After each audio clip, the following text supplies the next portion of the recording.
Yes sir! Salut tout le monde! Écoutez, bienvenue dans cette vidéo où on va faire une préparation de la semaine qui s'en vient et aussi un petit review de qu'est-ce qu'on a eu la semaine dernière. C'est un nouveau format qu'on va tester. Honnêtement, n'hésitez pas lorsque vous avez des suggestions ou quoi que ce soit. Je suis assez ouvert. Je sais que ça peut être probablement plus intéressant. Et en fait, que c'est plus intéressant, écouter une petite vidéo avec du graphique puis de l'interaction plutôt que de lire la newsletter que j'envoie là à chaque semaine. Donc, pour les habitués de la newsletter, vous allez quand même vous reconnaître dans tout ce que je mentionne aujourd'hui. Ça va être vraiment... Je mets en fait là en vidéo qu'est-ce que je mets généralement sur papier chaque dimanche. Pour les autres, ben, ça pourrait commencer à être peut-être un genre de rendez-vous là, hebdomadaire où ce que vous allez me voir amener un genre de market overview de la semaine qui s'en vient, combiné avec toujours un petit recap là, de la semaine précédente. Je vais essayer de garder ça relativement court. Je vous dirais que c'est peut-être un de mes plus gros défis lorsque je commence à jaser de tout ça. À l'occasion, sans dire que je dérape, mais je donne souvent un peu trop d'infos pour, sans dire pour rien, parce que c'est toujours pertinent, mais je sais qu'on veut garder ça straight to the point, puis garder ça le plus court possible pour pas là, avoir besoin de mettre 2 heures dans une vidéo à chaque semaine. Donc, sans plus tarder, on va commencer par regarder, premièrement, là, qu'est-ce qui s'est passé un peu la semaine passée, puis honnêtement, ce fut une de mes meilleures semaines depuis le début de l'année. Aucune surprise du côté du price action. Ceux qui me suivent depuis un bon moment ou ceux qui sont dans les lives chaque matin le savent. Du côté de IS, qui est le SP500, je regarde le graphique des futures. La zone autour de 4100, 4096 était une zone d'intérêt depuis début avril. Depuis début avril, on est pogné dans un range entre 4100 et comme 4200, si on peut dire ça comme ça. Et le price action là-dedans était honnêtement un des pires price action que j'ai vu depuis très très longtemps. Vraiment là, oui, il y a des opportunités à aller chercher là-dessus, mais quelqu'un qui n'est pas discipliné et qui déroge un peu de ses règles ou qui devient frustré dans un price action comme ça peut devenir extrêmement dangereux. Vous voyez là, un des red flags que j'avais, initialement je vous disais j'aime le upside, puis ça fait comme 2 semaines que je vous mentionne que je serais extrêmement surpris de voir le marché décrocher violemment sans avoir été visité 4200 et plus. Le problème qu'on a eu, c'est qu'on n'a pas réussi à breaker over. Donc j'aimais le upside, on fait un higher high, mais vous voyez là, quand vous voyez des genres de patterns se former comme ça, new high, on pull back, new high, on pull back, généralement c'est assez rare qu'on est capable de aller chercher un higher high, hold day, aller chercher un higher high, hold day, et éventuellement un breakout. C'est très très rare que vous allez voir ça. Ça l'arrive, il n'y a rien d'impossible en trading. Mais déjà, là, le fait qu'on commence à curler comme ça sans être capable d'y aller alors que l'opportunité était là, eh bien ça l'a fait en sorte qu'on a finalement décidé d'aller sur le downside en premier. La raison pour laquelle j'avais pas vraiment de problème à demeurer bullish tant qu'on surveillait la réaction autour de 4100, mais premièrement, là, grosse zone de liquidité ici. Vous voyez le triple bottom qu'on a formé, jamais été retesté. Donc, on est simplement venu chercher la liquidité ici. Rajoutez à ça que la run-up ici avait quand même été jamais nécessairement balancée. Si vous tracez un Fibo juste avec le high et le low, le retracement ici, ça demeure un retracement sain. Je sais que tout le monde est bearish, puis à la minute qu'on voit des grosses chandelles rouges, le monde commence à s'exciter comme « enfin, c'est le moment de décrocher ». Mais écoutez, là, avec un VIX à 16, personnellement, j'ai pas vraiment confiance que le marché décroche. Lorsque je vois ce genre d'opportunité-là, avec un scénario bullish qui se dessine, c'est juste une méga belle trap. Et lorsqu'on comprend qu'est-ce qu'on fait, on peut profiter par la suite du rebond. Si on va, en terminant, regarder un peu la weekly chart, une autre des raisons pour lesquelles j'aimais le long side, malgré le move down en début de semaine dernière. Vous voyez le range ici, comment il n'avait jamais été balancé entre les deux chandelles. Un genre de void qu'on est venu balancer pratiquement à la scène près pour offrir une réaction. Donc on a un rebalancement combiné avec une prise de liquidité majeure qui devrait nous amener où? Vers les niveaux là, autour de 4200, 4225 qu'on va discuter un peu plus tard. Mais c'est la principale raison pour laquelle j'avais une confiance bullish assez importante là, durant le sell-off du début de la semaine. Donc, très très fier de notre read la semaine passée, mais aussi de la préparation qu'on a et de la discipline qu'on a eue, parce que ça faisait comme un bon 2 semaines et demie, 3 semaines, que je mentionnais chaque matin et dans les lives et que je disais d'être prudent. Il va y avoir des meilleurs moments. C'est beau, on aime ça trader, on veut trader, mais ça ne veut pas dire qu'il y a des opportunités à plus à chaque jour. Oui, il y a des opportunités à chaque jour, mais est-ce que ça fit n'importe quel système à chaque jour? La réponse, c'est non. Et dans des conditions comme celle-là, où on avait un bas volume et beaucoup de chop, c'est pas des opportunités, personnellement, que j'aime transiger, que j'aime appeler A+. Le price action de la semaine dernière, je vous invite à mettre un petit 5 minutes de plus, là, peut-être un petit 15 minutes de plus au final, mais de l'analyser et vous allez comprendre la différence entre un range et un marché qui est directionnel. En terminant, j'ajouterais que la force du marché qu'on a vu la semaine dernière, c'est excessivement fort parce que en plus de démontrer de la force, on l'a fait durant une période où ce que la faiblesse est généralement, la fenêtre de faiblesse est généralement ouverte, c'est-à-dire la première semaine après une semaine OPEX. Donc, l'OPEX Week était là 2 semaines. La semaine dernière, première semaine après l'OPEX, généralement, on a une certaine fenêtre de faiblesse ou du moins de non-force. Et lorsqu'on voit un statement comme ça du côté bullish, ça démontre quand même là, la force importante.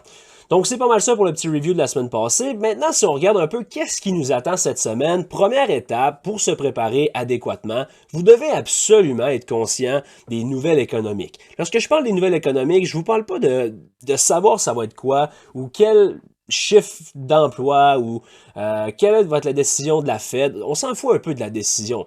Par contre, vous devez être conscient que ces événements-là ont un impact sur le price action et sur la direction. Donc, vous devez toujours arriver préparé en sachant qu'est-ce que le line-up cette semaine. Et si on le regarde ensemble, on arrive dans une semaine qui est excessivement remplie. Ça va être vraiment intéressant là, de voir ça. Donc, si on regarde du côté de Investing, ce qui est une des bonnes sources, là, il y en a plusieurs, mais personnellement, j'aime utiliser Investing. Il y a aussi une application mobile qui est très intéressante. Vous allez sur Economic Calendar en haut, vous mettez le filtre États-Unis et importance 2 étoiles minimum. Et là, on regarde un peu qu'est-ce qui nous attend. Je vous dis pas de regarder tout ce qui arrive. Là. Écoutez, on sait clairement lundi, on a quelques nouvelles, mais personnellement, j'aime jouer avec ce genre de nouvelles-là autour de 10 heures. Souvent, ça nous donne une direction suite à une genre de manipulation. Mais qu'est-ce que vous voulez regarder plus précisément pour votre préparation de la semaine? C'est 3 choses importantes. Non-farm payroll, qui est un élément important. CPI qui est un autre et le FOMC meeting. C'est les 3 événements majeurs qui vont avoir un impact plus que juste quelques minutes sur le marché. Donc cette semaine, j'attire votre attention si on s'en va mercredi. FOMC statement, donc on a la décision du taux d'intérêt américain, excessivement important. Je m'attends à un début de semaine relativement difficile dû à cette nouvelle-là qui va être très attendue. Donc c'est un peu ce qui complique peut-être là. Je vous parle d'une très belle direction la semaine dernière. Ça nous amène cette semaine avec une nouvelle qui est vraiment remplie côté nouvelle économique. Et ça, c'est pas nécessairement quelque chose de positif. Donc, FOMC mercredi, on va voir qu'est-ce que la Fed décide. On attend 0,25 de hausse, mais c'est pas nécessairement la décision en tant que telle qui nous intéresse, c'est plutôt les commentaires à 2h30 là, de Jérôme Powell en conférence.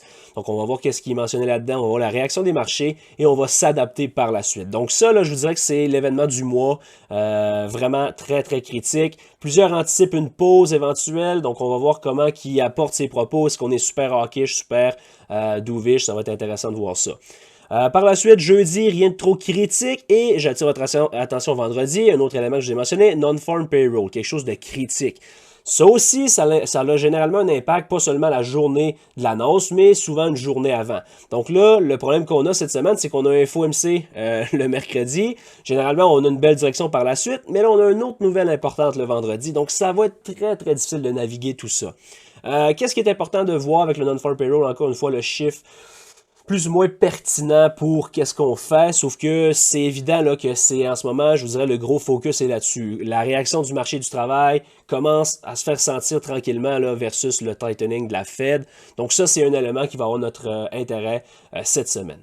Par la suite, un autre élément qu'on va surveiller, c'est du côté des earnings. On le sait, la earnings season est partie en force. La semaine passée, déjà là, on a eu plusieurs earnings qui ont pratiquement sauvé le marché parce que, comme je vous dis, lundi, mardi, big down day et par la suite, big bounce en after hours suite à des earnings. Donc cette semaine, on a principalement AMD qu'on va surveiller.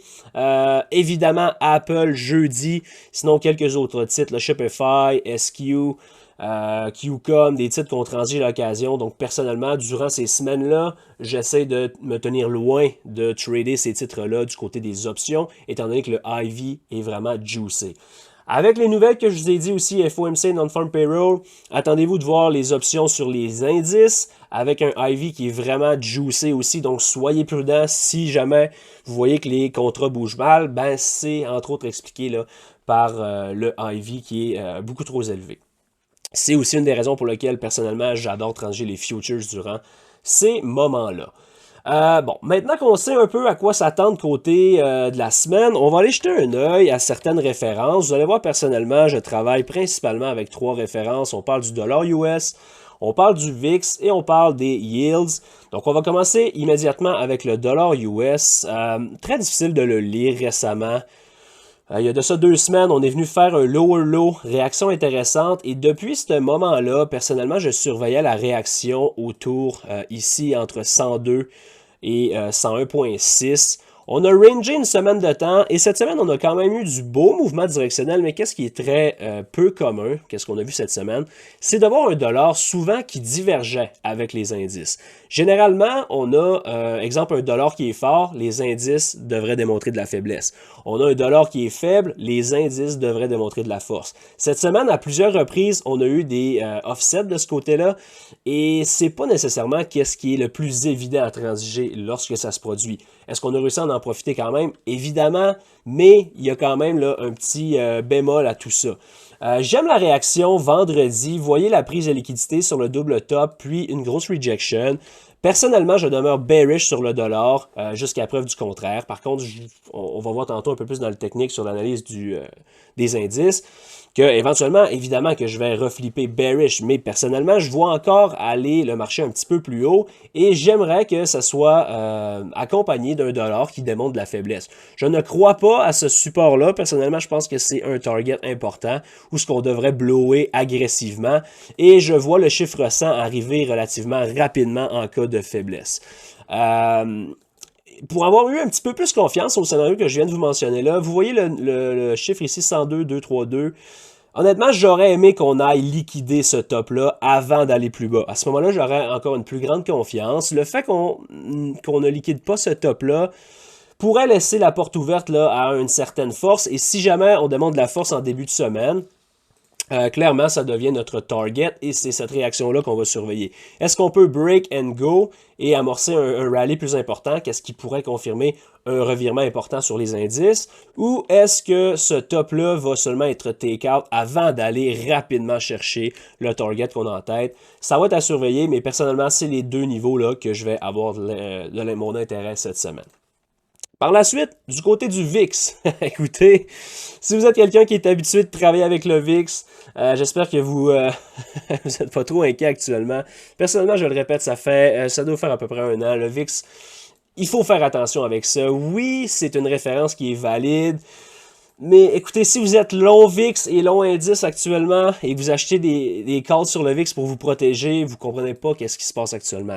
La volatilité est super compressée.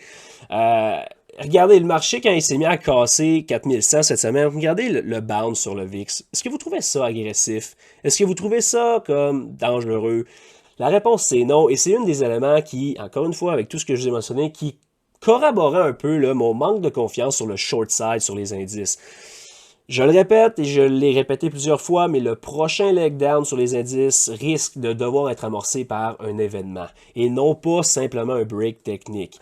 Lorsque le VIX est compressé de la sorte, ça le rend extrêmement difficile à spiker. Un couteau à double tranchant, vous me direz, dans le cas où on a un événement ou quelque chose, watch out, ça va naître un très bon spike. Mais écoutez, on a fait un lower low de 2021, là. La dernière fois qu'on a vu le VIX aussi bas, c'était en 2021.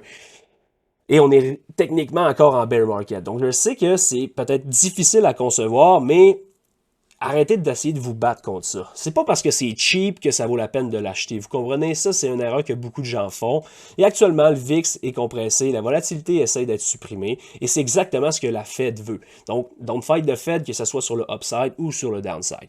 On peut jeter un coup d'œil rapidement aux yields, parce qu'il devrait avoir quand même une réaction cette semaine suite aux FOMC meetings. Donc, personnellement, le niveau que je vais surveiller, c'est autour ici, 3.645. On va surveiller si on peut blower ça, peut-être aller là. Si on accélère là-dedans, je vous dirais que ça commence à ajouter une pression sur le marché. Sinon, actuellement, c'est pas quelque chose que je regarde beaucoup, mais je vous dirais que si on réussit à spiker over 375, ça devrait ajouter une pression sur le marché. En cas de breakdown, ben, encore une fois, ça pourrait donner un petit coup de main. On va surveiller 3.255 en cas de grosse faiblesse là, suite au FOMC meeting.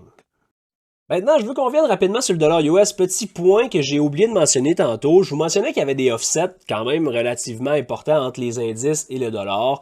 Faut pas oublier que le dollar est beaucoup drivé par le fondamental. Tu sais, des nouvelles que personnellement, on s'occupe un petit peu moins du côté des indices peut avoir un impact plus important sur le dollar US. Donc, c'est entre autres, à mon avis, qu'est-ce qui a drivé là, le petit offset qu'on a vu cette semaine. Quelques nouvelles à 8h30, là, dont le PCE, qui ont impacté quand même là, le dollar. Donc, tu sais, il faut en prendre et en laisser. C'est une référence, tout simplement. Il faut juste comprendre l'importance des mouvements. Lorsqu'on comprend la prise de liquidité, qu'on amorce un retracement, même si le sell-off n'est pas majeur, ben c'est suffisant pour me donner de la confiance long sur les indices et short sur le dollar.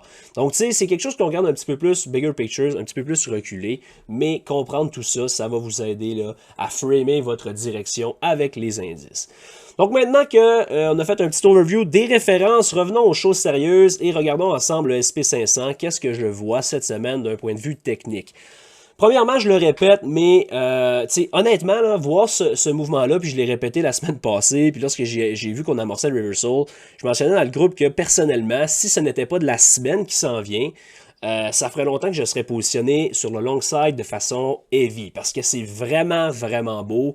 Lorsqu'on comprend ce qu'on fait, ce reversal-là est juste textbook. C'est vraiment magnifique.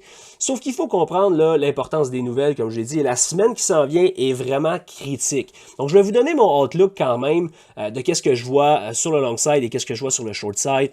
Mais gardez en tête que tout ça peut être invalidé en une fraction de seconde, soit lors du FOMC ou soit lors du non-farm payroll. Donc, c'est deux éléments critiques que généralement, c'est des semaines qui deviennent difficiles à transiger. Et là, on a le combiné les deux dans la même semaine. Donc, ça pourrait être assez rock'n'roll. Premièrement, si on regarde d'un côté technique, ben, je vous l'ai dit, ça ici, c'est vraiment joli.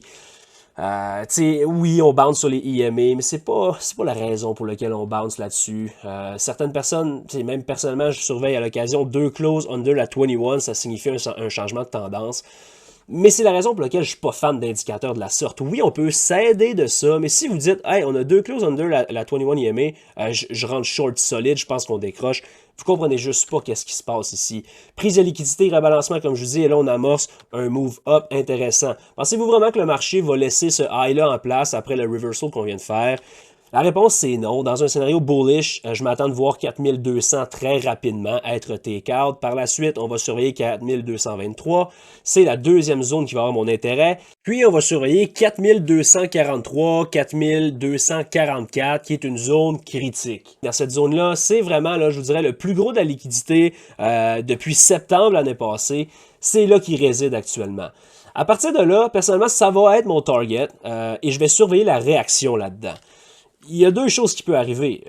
On peut quand même aller encore plus haut. Je vous dirais qu'à ce moment-là, 4300, 4308, c'est une zone d'intérêt. Ici, on part sur quelque chose qui n'a pas grand bon sens. 4413 à 4460 là, serait vraiment le maximum que je voudrais voir le marché aller pour demeurer bearish à moyen terme. Parce que personnellement, je ne crois pas qu'on a mis le lot en place. Mais si jamais on flippait cette zone-là, ça commencerait vraiment à me remettre en question. Évidemment, là, je vous donne du outlook un peu plus loin. Là. Je ne m'attends pas à voir ça cette semaine. On parle quand même d'un mouvement de 6%. Quoique c'est pas impossible. Mais écoute, comprenez-moi bien, là, je ne m'attends pas de voir ça cette semaine. Personnellement, je m'attends de voir ces niveaux-là être attaqués cette semaine. Donc, premièrement, 4200, 4223 et 4244. À partir de là, si on livre ça sur le upside, de mon côté, je ne suis plus nécessairement bullish. Je vais observer la réaction là-dedans et ça m'amènerait possiblement vers mon scénario bearish. Du côté de mon scénario bearish, ben c'est ça. On surveille la réaction ici et en cas de rejection violente, à ce moment-là, je serais excessivement confiant pour un gros downside move. Et non pas juste un retracement comme ici, ou un retracement comme là, ou un retracement comme là, où ce que plusieurs personnes se font prendre là-dessus et essayer de shorter trop tôt et attraper le top. En ce moment, on a beaucoup trop de liquidités qui résident ici pour que si on tombe, que je lui fasse confiance. Je veux qu'on aille chercher ça en premier et par la suite, je vais être très très confiant sur le downside. Évidemment, je ne peux pas vous dire que ça va être à 4256 ou 4250, mais on va surveiller la réaction ici de la même façon qu'on l'a fait ici. Et ça pourrait donner quand même une belle direction. Si jamais on drop en début de semaine sans nécessairement briser un des niveaux que je vous ai donnés, ben, je vais demeurer excessivement confiant sur le long side. Par contre, si on break et qu'on tombe, ou si on break et qu'on tombe, ou si on break et qu'on tombe, je vais être plus prudent. Je vous dirais que c'est le pire scénario possible. Parce que ça se pourrait qu'on aille là, mais qu'on n'ait pas besoin d'aller là. C'est sûr que ça serait pas l'idéal. Mais vous comprenez, c'est un peu le même scénario qu'on a fait là, ici, ou même ici. Donc, je serais prudent. J'aurais pas de problème à avoir un pullback jusqu'à 41,58. 41,18 serait pas mal le maximum que je veux le voir aller. Si jamais on break pas les highs, qu'on s'en va ici, j'aime la possibilité de ce bloc-là qui agisse comme support pour éventuellement retourner plus haut. Donc, on va voir avec le FOMC, tu sais, c'est le genre de mouvement qui peut arriver en une seule journée. Donc, je ne serais pas surpris non plus qu'on range jusqu'au FOMC avant de blower tout ça. Et à partir de là, ça pourrait nous donner peut-être un setup intéressant. Donc, c'est mon petit outlook des deux côtés, là, du côté du SP500. On peut regarder du côté du Nasdaq rapidement, mais pour être 100% honnête avec vous autres, je suis un fan du SP500 un petit peu plus actuellement. Je trouve qu'il est plus clean, plus de raisons de faire ce qu'il fait actuellement. Le Nasdaq un petit peu plus volatile, évidemment, avec les earnings la semaine passée, il était excessivement fort et on arrive en dessous de son high de 2023. Je sais que ça peut être mind blow pour beaucoup de gens, mais techniquement, c'est la même chose. Regardez la prise de liquidité et le rebalancement parfait sur le bloc ici. C'est tout simplement magnifique la réaction qu'on a eue. Écoutez, là, je vous dirais que 13 352, c'est une question de temps avant qu'on le break. On pourrait même ouvrir là ce soir, en fait, le dimanche.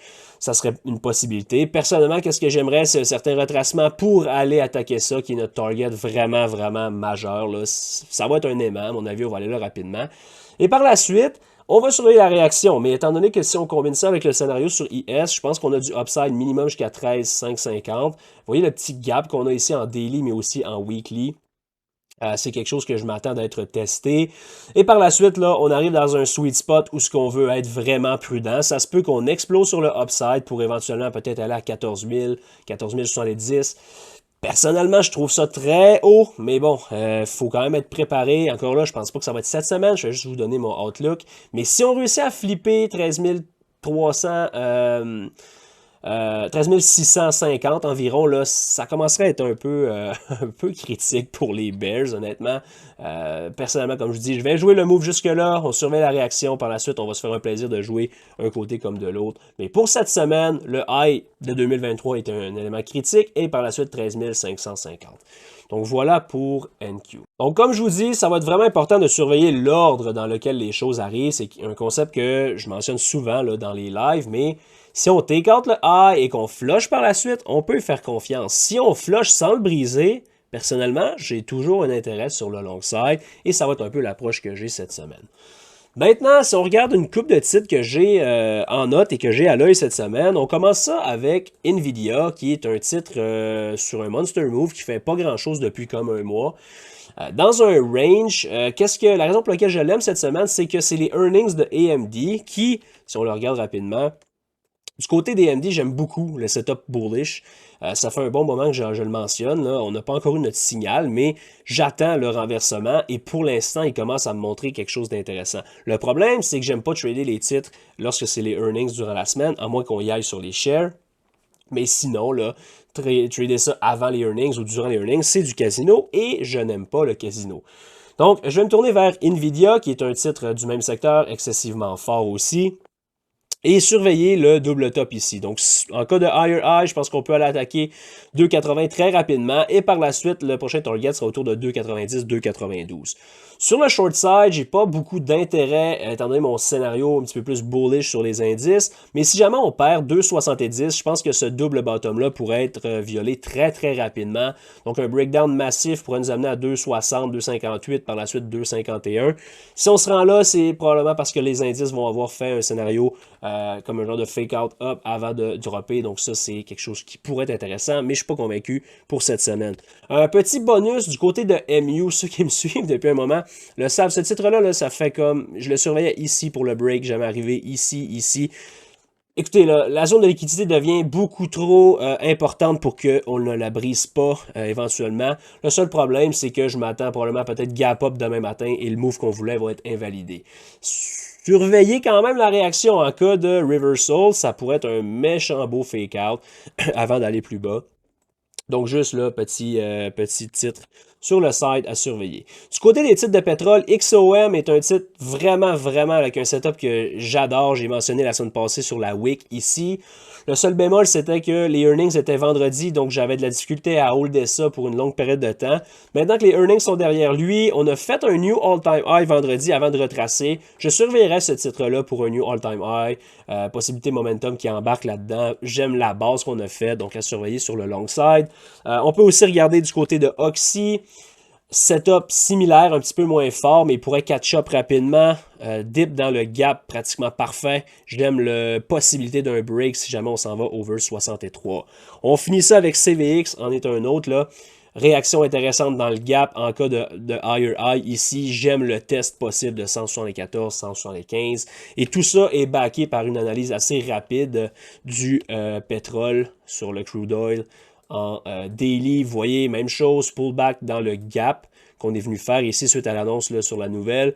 Et j'aime le potentiel pour une continuation up. Donc les titres de pétrole auront mon intérêt cette semaine. Si on poursuit avec Meta maintenant, avant j'aimais appeler Alibaba, le roi des gaps. Maintenant, je pense que Meta se mérite ce nom-là. Très lent. Personnellement, ça fait vraiment longtemps que j'ai pas day tradé Meta. Vous voyez le slow grind, si tu veux pas day trader ça, c'est plus un titre à swinger quand tu vois un price action comme celui-là.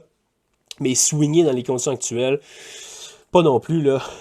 Qu'est-ce qui est le plus intéressant? Donc, on va tout simplement surveiller over 2,42 pour un break de 2,47 qui est l'ancien gap des earnings de février 2022. Personnellement, je m'attends à ce qu'on aille faire une petite visite là-dedans. Une fois qu'on va y être, on va faire attention, on va être prudent. On pourrait très bien prendre notre liquidité et aller attaquer le gap des earnings. Donc, Meta va avoir mon intérêt cette semaine. Par la suite, du côté de Microsoft, ça a été lui qui a amorcé la run-up sur les indices la semaine passée suite à son gros earnings. Encore une fois, je me fous des chiffres. Qu'est-ce que je veux vous montrer, c'est la réaction. Vous voyez comment que c'est pas un hasard, qu'est-ce qui se passe dans ces cas-là. On a un range, on amorce un breakdown avant les earnings, puis boom, gap up, puis c'est un peu la même chose que sur les indices. On prend notre liquidité, puis boom, on part une ride-up. Personnellement, j'aime beaucoup 316 comme target, donc je vais regarder pour le jouer peut-être. Over 309, 310 jusqu'à 316. On va voir si on peut avoir un beau move cette semaine. Maintenant, du côté de Disney, un titre un peu plus slow pour du day trading, sauf que j'ai mentionné le setup la semaine, en fait il y a 2 semaines, j'aime beaucoup le setup qu'on a fait. Initialement, je croyais que ce lot-là pouvait nous amorcer la run-up. Malheureusement, on a eu besoin de retourner fill le gap avant d'amorcer l'explosion, volume qui augmente. J'aime vraiment le setup. Le target 1 est déjà atteint, mais honnêtement, je le vois probablement à 105 et peut-être même 106 cette semaine. Si jamais ça décide de s'accélérer, 109 est vraiment pas impossible. Donc, c'est vraiment un beau setup overall, autant pour le day trading que pour le swing trading. RTY, écoutez, le Russell sur les futures, je veux juste vous en mentionner, vous en glisser un mot. C'est pas un indice que j'analyse beaucoup. Je mets plus d'emphase, comme vous l'avez vu sur IS, NQ, même un petit peu le Dow Jones. Mais j'aime le Russell, peut-être même pour un swing. Surveillez le Russell over 17,88. Si on break over 17,88, je pense que c'est parabolic move jusqu'à minimum, le genre de triple top qu'on a ici, 18,26. Et à ce moment-là, on pourrait même aller essayer de rebalancer le void ici là, à tour de 18,53, 18,80. Donc juste peut-être surveiller ça, mais j'aime le upside là-dessus si les indices continuent leur run-up et qu'on a une visite de 4200 et plus là-dessus. Évidemment, là, en cas de reversal sur les indices, le Russell devrait être un des premiers à flancher. On voit la faiblesse relative là-dessus, donc aussi le surveiller sur le downside, mais petit penchant là, du côté long pour le moment. Du côté de GPM, le gap and go qu'on anticipait il y a de ça 2 semaines, malheureusement on n'a pas réussi à vraiment trouver une entrée intéressante là-dessus, mais j'aime le pullback ici, drivé principalement par les nouvelles là, sur l'autre banque de la semaine dernière où ils ont eu des problèmes, mais rebond intéressant sur le lower low dans le gap. En cas de force, j'aimerais jouer un higher high, peut-être over 140 pour probablement un break de 142 et honnêtement là 144 est vraiment le target ultime. Donc je m'attendrais au moins à cette prise de liquidité là du côté de GPM. On termine ça avec deux derniers titres. On a Tesla. Si vous regardez Tesla en weekly, je sais que c'est agressif sur le downside, mais c'est juste un retracement qui est relativement sain et on vient tester tout simplement, tester le gap, on le file une partie, prise de liquidité dans le gap, réaction importante. Probablement une création de bloc qui vient de se faire ici. Personnellement, j'aimerais que ce niveau-là hold autour de 160. Donc, tant qu'on hold 160, j'aime le upside pour aller attaquer le gap qu'on a fait lors des earnings. Donc, un autre titre qui va avoir mon attention cette semaine. On finit ça avec Snow. Écoutez, pas un grand fan de ce titre-là overall, mais ça peut être très intéressant à day trader. J'aime le bloc ici que je surveille depuis comme début mars. On l'a tenu quand même intéressant, un bounce. Et là, le bounce ici, je pense que c'est mardi dernier, suivi du gros gap and go. On est venu fill ce gap-là avant d'offrir une belle réaction vendredi. Donc, j'aime le potentiel pour un break autour de 150, chiffre psychologique important, pour aller attaquer peut-être 157 et éventuellement ce gap-là. Donc, ça serait un titre là, que je vais avoir sous mon radar là, cette semaine. Donc voilà, c'est ce qui compléterait la petite overview de la semaine. Je vous ai donné environ 9 titres à surveiller, mais vraiment, qu'est-ce qui va avoir notre attention cette semaine? C'est les indices. Le SP500 est vraiment dans un sweet spot. Comme je vous dis, j'adore le upside jusqu'à cette zone-là.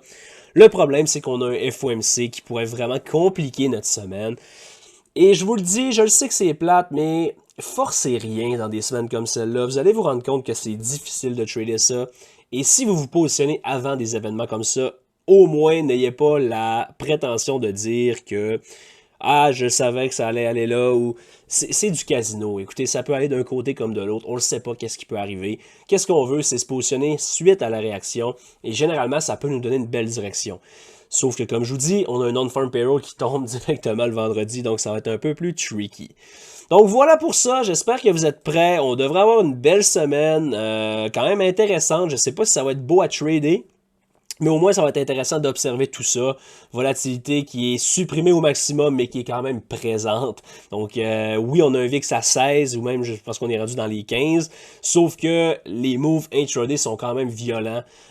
Et c'est ce qui rend le trading aussi intéressant.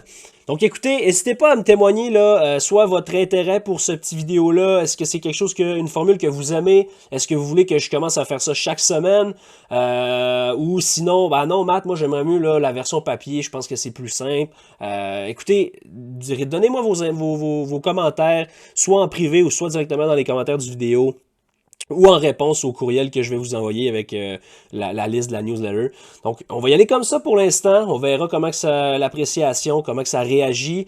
Et qui sait, là, ça pourrait devenir comme notre petit rendez-vous hebdomadaire, si on peut dire, à chaque dimanche. Au lieu d'être une watchlist qui est envoyée papier, on va envoyer un petit vidéo comme ça qui recap la semaine et qui fait une petite préparation pour la semaine qui s'en vient.